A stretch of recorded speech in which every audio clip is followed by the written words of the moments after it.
The 11th day of the month of May, the beginning of a new week, ladies and gentlemen.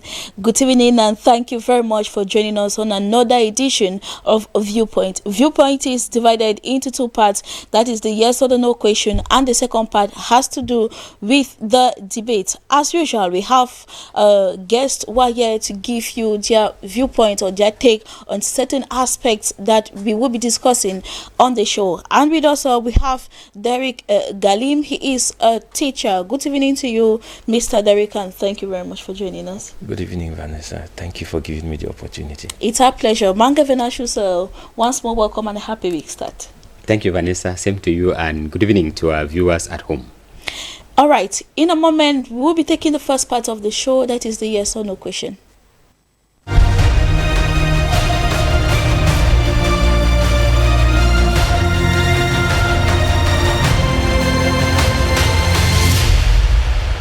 Thank you very much for joining us once more again. The first question for today is the fight to curb the spread of COVID-19 and bringing home Cameroonians from abroad the right move. I begin with you, Mr. Derek. Yes or no? I would say not really. To the first part of the question, I structure it into two. First, not really. The fight. Let's say no. No. No. Manga Venashus? No, Vanessa. No. Question number 2. Is it advisable for Cameroon to prescribe Archbishop Samuel Kleda's COVID-19 cure to patients? I begin with you, Mr. Derek. Yes or no? Imperatively advisable. Advisable. I take it to be a yes. It's a yes, certainly. Manga Venashus? Yes, Vanessa. Yes. Question number 3.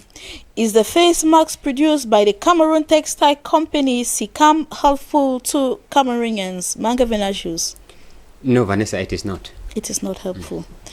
And to you, Sir Derek? Not really. Not really. And our last question for today is the silence of African Union towards African-based coronavirus cure acceptable? Manga Venashus, yes or no? Vanessa, depending on the way they function, yes, it is acceptable. It is acceptable. Depending on the way they function. Mm-hmm. And to you, Sir Derek, what do you think about that? I would say it is not. It is not. So it's a no. It's a no. All right. This is their point of view concerning these questions. In a moment, we'll be back for the debate.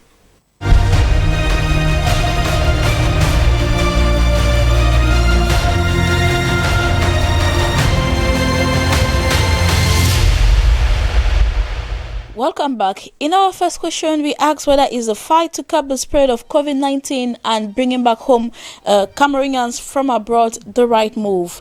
Sir Derek, you said no, and you were like kind of doubting whether you should say no or yes, but then you're on the balance. Sure. Bringing back Cameroonians while we are fighting the coronavirus. It is not necessary because the precautions that are supposed to be put in place are not done. There are so many flaws that are bound when we consider the reasons why I would say no to this. There is a period, we call it 14 days, under which such people are supposed to be put on quarantine. Mm-hmm. But unfortunately in our country, it is not done. So I would, for that reason, say it is not necessary to bring them because we are not ready to handle the situation. Okay. And the next thing I would like to put in place is the fact that in the same way as no preemptive measures are being taken to be sure that we handle the situation, we equally find it difficult that our authorities do not seem to be doing what has to be done. There is some sort of discrimination as far as handling of the cases is concerned. Early on, we discovered that even the initial response, which was supposed to be prompt as far as locking down the country was concerned, was not followed up. And we had cases of people going into hot debates because even responsible persons in the nation rushed into the country and refused to be tested, mm-hmm. and went on attending public meetings which as such endangered the lives of Cameroonians. That in itself was not acceptable. So for this reason, I would say if the first case guarantees a second, then it will be a greater risk for Cameroonians to accept that we receive more persons from outside into our country. Where they are coming from, cases or corona issues could better be handled there than we are able to do here. And then what happened just some weeks back, where a Cameroonian of goodwill looked at our situation. We had barely just thermometers to control temperatures of Cameroonians. We did not have test kits. And out of his own kind heart, he presents test kits to the Minister of Health, and the minister outrightly says no. And he says, take it to the Minister of Territorial Administration. And there it was not received either. So why would we reject such an offer which would better handle the issues in our country on the ground to settle down for our empty pride? To me, it doesn't make any sense. Therefore, if such habits could be handled, then we could even think of some other thing. But with all of this on the ground, I bet, I will tell you outrightly, I will not support the fact that Cameroonians should be brought into the country at this material moment. Thank you very much, Sir Derek, for your viewpoints. Manga Venashu, sir, you also have the fact that while fighting this pandemic, Cameroonians abroad should not be brought back into the country. Yes, Vanessa, we know that the virus, the rate at which it is spreading in Cameroon is so alarming. And like Mr. Ngalim was saying, if from the very first case that we had in Cameroon, if the borders were closed, I don't think that we would have been where we are today. It was that's what they call administrative, I don't know whether I call it tolerance, administrative laxity, administrative lack of will, I don't know how to put it. But then, if the administration took things as serious as some other countries did, I don't believe we would have been talking about 2,000 plus cases already in Cameroon. But then, bringing back these Cameroonians from abroad, it is a fact. They are Cameroonians. They are stranded out there. That is the fact. But then, Cameroon is not the only country that had borders closed or that had citizens that are closed in other countries that they could not come in. When we look at the situation on the ground, we'll see that bringing them in is a higher risk than helping them out there. I would think, but all the measures have been put in place by the government, like preparing homes where they will be quarantined for at least 14 days. Vanessa, before they integrate in the society. The experience that we have in this country, I take the example in India, in Tanzania, and Cameroon will not be an exception. Test kits that we have are unreliable. Therefore, you cannot convince me that those who will come in, they will be tested and their results. We now have the rapid test kit that presents that brings out results in 15 minutes. Yes, from every indication, those test kits are not proving to be effective. So we would not judge from that report. So talking about putting them in isolation centers, how effective would that be done? We've had cases of people who are isolated here and they left. And that was all. They were talking of finding out, tracing them. When you trace them, how many people would have been contaminated? So I would rather think that let us spare this kind of thing that we always say, they are Cameroonians. That is a fact. They remain where they are. They can be handled where they are. And once the situation is under control, they come back home. Cameroon has what we call diplomatic representatives in almost the majority of countries. And even if they are not in some countries, they are in neighboring countries. Handle them in Cameroon embassies where they are. Take care of them in Cameroon embassies where they are.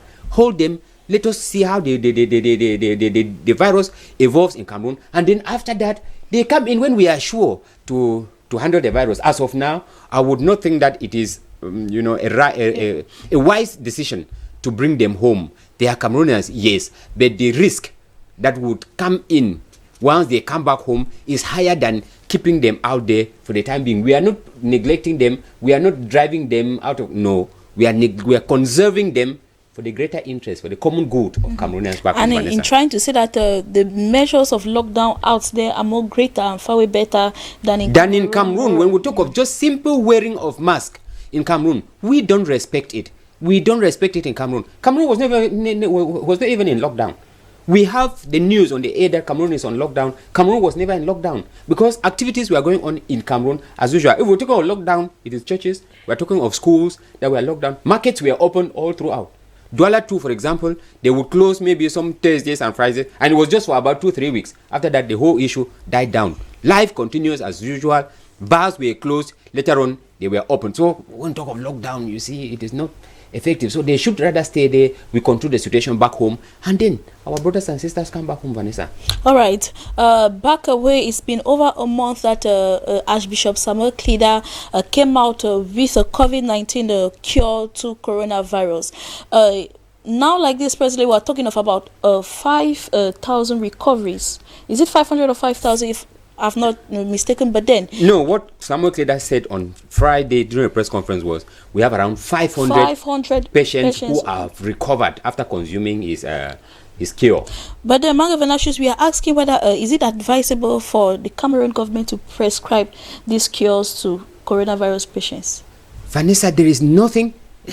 Half bread is better than none. We are grappling with a virus that is beating the whole world. Since December in China, the world is dying. People are dying we're already more than 2 million deaths already in the world. There is no cure. And if somebody comes out with something that he says it is effective, I think that it is as advisable as any other thing that the Cameroon government should prescribe. Yes, this drug, this cure to Cameroonians. I look at it as there is this lack of political will in Cameroon for this to be done, because I take the example of Madagascar. It was not the president of Madagascar who discovered the COVID-19 cure or organic. Organics. Yes, it was not the president. It was just a researcher like Monseigneur Samuel Kleda.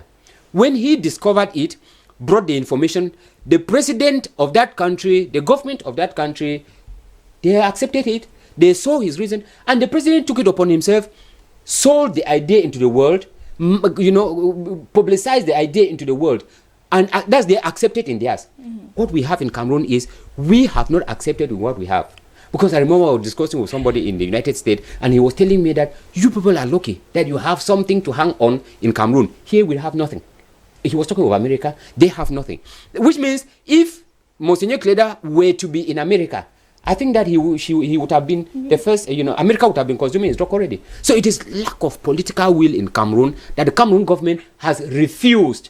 They don't want to accept the cure. They've made no official statement. Of course, and we get just men of goodwill assisting Monseigneur Samuel Kleda to be able to produce this cure in mass quantity. We're talking of somebody like a promoter, an audiovisual promoter, like Jean-Jacques. No. I can't get the name actually. He's in Yaoundé. Belinga Amogo, yes. He gave out 50 million francs CFA to Monseigneur Samuel Kleda for him to continue producing this. But we have not heard anything from the government. So I think that this is the right time. They should push this man of God ahead so that he produces it and we use it for us. If 500 people have been cured, let's take the rest and apply it to those who are there, and we see what's happening, Vanessa. Then it might surely go as a preventive measure too than not curing only. So Derek, you also have the fact that it is advisable for the Cameroon government to actually admit this organic cure to patients. Certainly. Remember I said it is imperatively advisable. I say it is imperative because it is our only hope, right?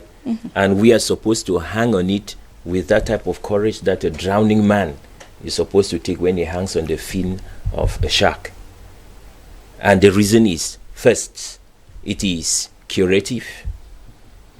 Secondly, the fact that it is preventive.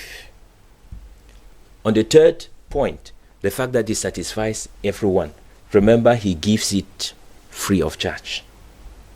And therefore, which means even those people who cannot afford the least dime to survive on a day, they are able to take care of themselves without spending anything on it.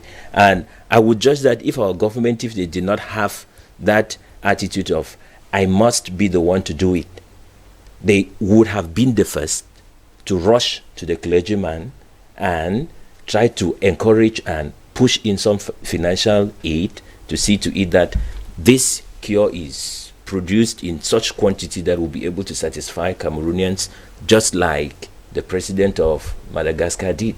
I was so marveled when I watched the president of Madagascar. It is the military that was moving and distributing it from door to door. Because he said, I will no longer lose one citizen to the COVID-19. And he settled on it like a president, a reasonable president in any government is supposed to do. So I would say it is imperative, and I am shocked beyond measure that up till now our government is saying nothing about it.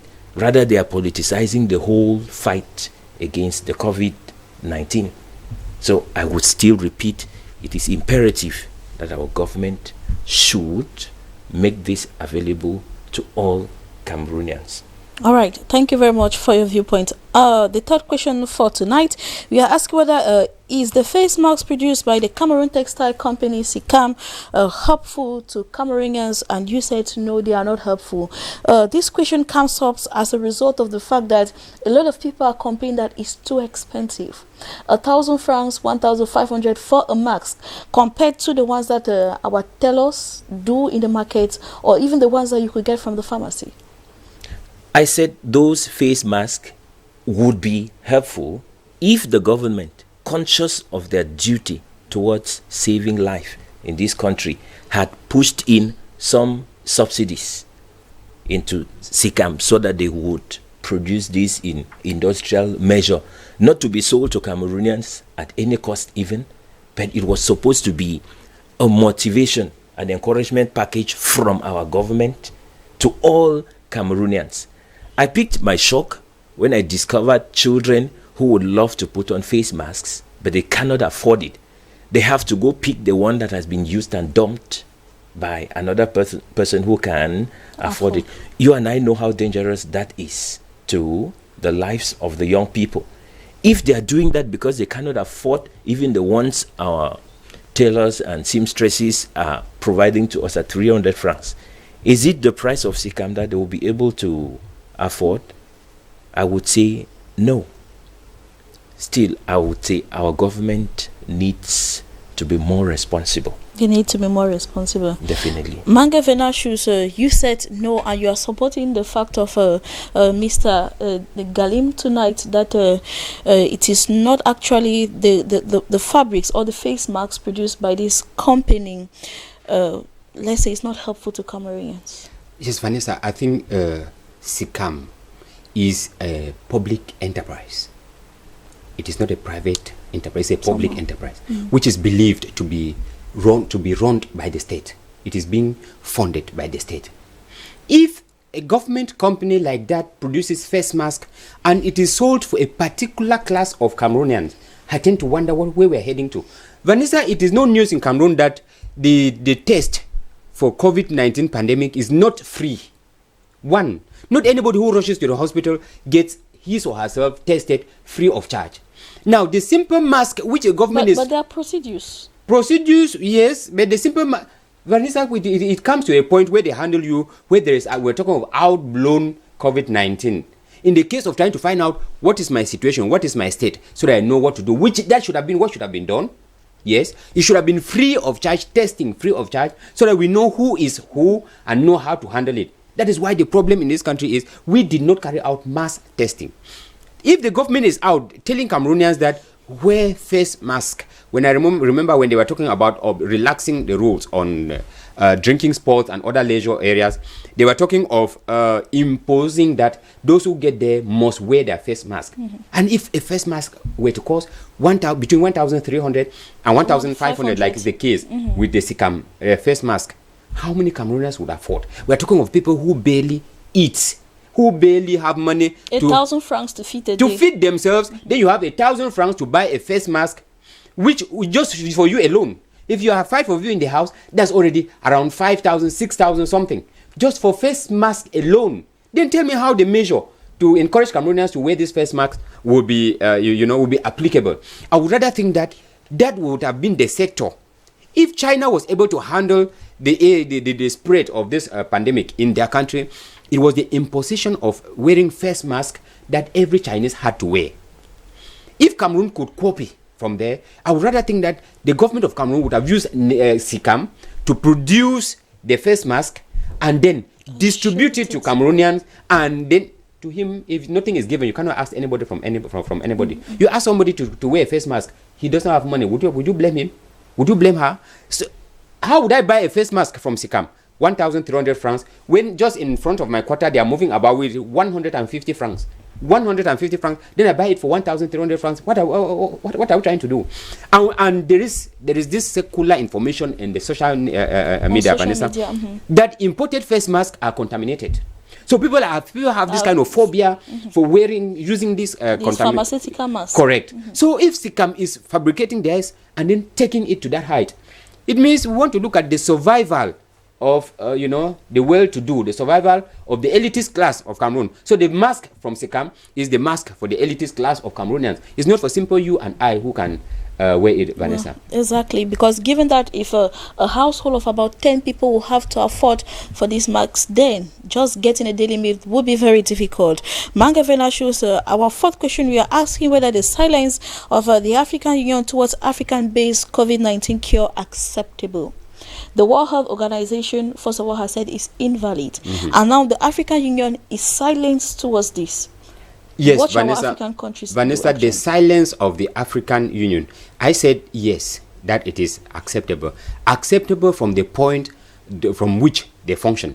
When we talk of the African Union, what is African about the African Union, Vanessa? We have a union. If that union was meant for the well-being of Africans, we would have had the African Union in so many fronts. But the African Union has been silenced. So this is just part of their functionality. So that's why we just accept them, because we don't expect anything from them. They are just, Vanessa, we are talking about the African Union just being a toothless bulldog. And what is very angry and what is very annoying in this situation is this bulldog does not even bark. Because if it had to bark, we would have been talking of an African talking of discovering a vaccine, a cure for a virus that no one has it in the whole world. 2 countries. And the World Health Organization is making everything to silence it. And then there is a union that stands for Africans and does not even talk. And then what is it for? It is not for Africans. It is just to go there, clap what France will say, just to go there, clap what America would say, not defending Africa. I think there are stooges, French stooges, American stooges, European stooges. In fact, they are not Africans. They have nothing to contribute for Africa. So, because from their mode of functionality, we can't just simply say that is their being, to be as they are. So it's just acceptable because we don't expect more from them. In the other issues, what did they say about AIDS? What did they say about Ebola? Cameroonians, the whole African knew that these viruses came in from foreign countries, from out of Africa. Well, African Union said nothing. So we should not expect anything from them. So from my own point of view, it is just their way of being that they don't say anything. So we just accept them for the way they are. But Manga Venashus, we can accept the fact that some countries, African countries, have taken upon themselves to actually order for this organic in order to treat their patients. Because they now know that we don't expect anything from any other person. If we have to survive, we have to fight it our own way. Because if we are waiting for the African Union has said nothing. The African Union should have taken the COVID organic. They could have taken the cure of Monsignor Samuel Kleda and to sell it, publicize it into the world, encourage African presidents to instead talk about helping their citizens to use it. I don't understand how the World Health Organization predict doom for a continent, and then there's a union that is supposed to stand for that continent. It says nothing, which means we just, as the white man has said, we just take it. No, Vanessa, they are just a toothless bulldog that does not even bark. That's the nature. Their nature is they don't even have to say anything. So we don't expect anything from them. That's why I look at them as they are speaking, they are not speaking, has no effect because they have not been doing so from time immemorial. All right, so Derek, you rather say that the silence of the African Union is not acceptable. What defends your point? What makes you think it's not acceptable? The silence is unacceptable complicity. I would say that first because of the fact that we have what it takes. We have the cure. We have the superior means. But now we have our leaders who are there to subject our will to some egocentric, commercial, pharmaceutical superpowers, like we would call them. Look at it. What comes from outside has failed us.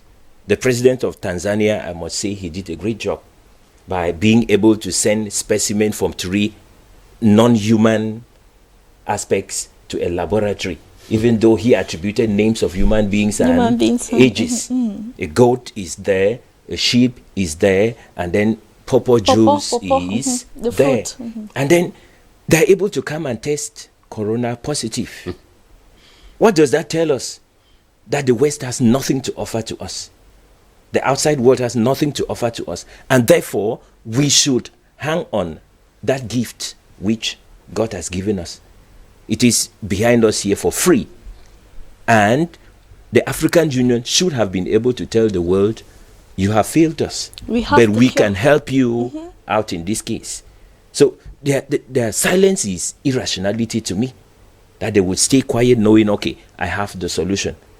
But because they have to follow the commercial ego of the Western powers, Western counterparts, I would say it's unreasonable. It's inhuman in my own judgment. Thank you very much for your viewpoint, Mr. Ngalim Derrick. One last word to our televiewers watching us at this particular moment.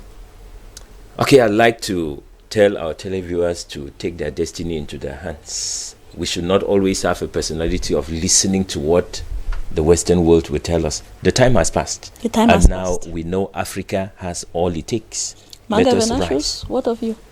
Thank you, Vanessa. Just to remind our viewers, like Mr. Ngalim was saying, that we have to take the fight. We personalize the fight for COVID-19. It's not what the government says. It's not what the World Health Organization says. It is what I think. If I feel that I'm the one to defend myself, I don't wait for any other person. So the wearing of face mask should not be, just to satisfy the administration, but to do it because I know that it saves my life, it saves the lives of my family, it saves the lives of my community. So if each and every Cameroonian says, this virus will not pass through me to the next person, I think Cameroon would be able to raise their shoulders, their heads high above other countries too in the world, Vanessa.